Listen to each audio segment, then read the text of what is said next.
میرا سوال آپ سے یہ تھا کہ روزہ رکھنے اور کھولنے کے حوالے سے حدیث اور سنت کے حوالے سے کوئی خاص دعا ہے، اور ہم اپنے روزے کو کس طرح متقی پرہیزگار اور ایک صحیح روزہ رکھ سکتے ہیں، اس سلسلے میں ہمیں اپنی روشنی ڈالیں کہ ہم دن بھر کن کن چیزوں کا خیال رکھیں۔ جزاک اللہ۔ روزہ کھولنے اور روزہ رکھنے کے تعلق سے کوئی دعا، تو یاد رکھیں کہ روزہ رکھنے کی کوئی دعا کہیں سے کسی حدیث سے ثابت نہیں ہے، بلکہ صحیح تو کیا کسی ضعیف حدیث سے بھی ثابت نہیں ہے۔ اس لحاظ سے روزہ جب بھی انسان رکھے اور جب کھانا کھائے تو کھانا کھانے کے بعد جو مسنون دعا ہے، وہ ایک سے زائد دعائیں ہیں، تو ان میں سے کسی دعا کو پڑھنا چاہیے۔ عموماً الحمد للہ الذی اطعمنا وسقانا وجعلنا من المسلمین، یا اسی طرح الحمد للہ الذی اطعمنی ھذا ورزقنیہ من غیر حول منی ولا قوہ۔ تو ان دعاؤں کا اہتمام کرنا چاہیے کسی بھی وقت انسان کھانا کھائے، اور سحری جو ہے یعنی کہ روزہ رکھنے کے لیے جو کھانا کھایا جاتا ہے وہ بھی اسی میں شامل ہے۔ یعنی کہ اس سے معلوم ہوتا ہے کہ روزہ رکھنے کی کوئی خاص دعا، کوئی خاص الفاظ نبی صلی اللہ علیہ وسلم سے ثابت نہیں ہے، نہ صحیح سند سے اور نہ ہی ضعیف سند سے۔ باقی رہ گئی بات کہ روزہ کھولنے کا معاملہ۔ روزہ کھولنے کے تعلق سے جو ہمارے معاشرے کے اندر دعا معروف ہے، دو تین قسم کی دعائیں ہیں۔ ایک تو یہ ہے اللہم لک صمت وعلی رزقک افطرت،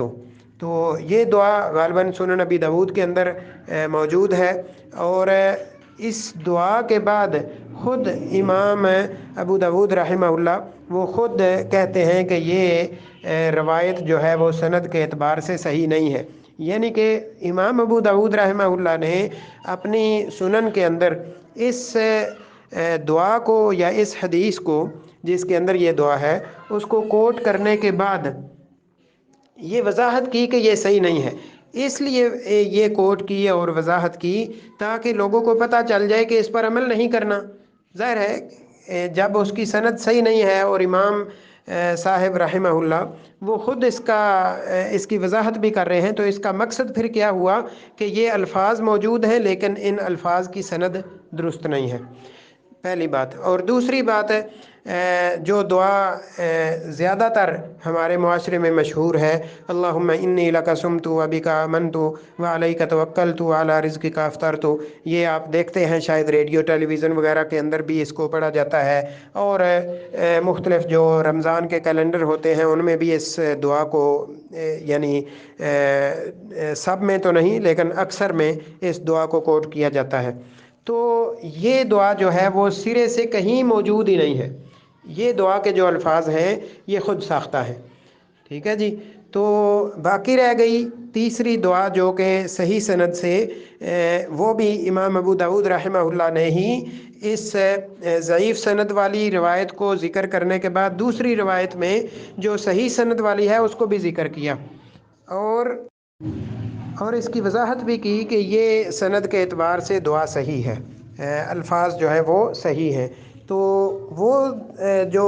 دعائیہ الفاظ ہیں وہ ہے ذهب الظمأ وابتلت العروق وثبت الاجر ان شاء اللہ۔ تو یہ الفاظ خود اس بات کی گواہی دے رہے ہیں کہ جب انسان روزہ کھولے تو جیسا کہ روزہ رکھنے کے لیے میں نے عرض کیا کہ کھانا کھانے کے بعد کی جو دعا ہے وہ پڑھنی چاہیے، اسی طرح روزہ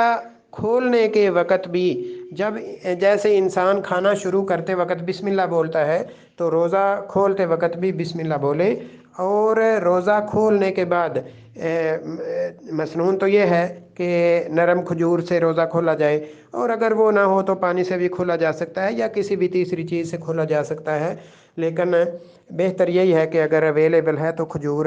بلکہ کھجور میں سے بھی اگر کوئی نرم کھجور ہے تو اس سے روزہ کھولا جائے۔ تو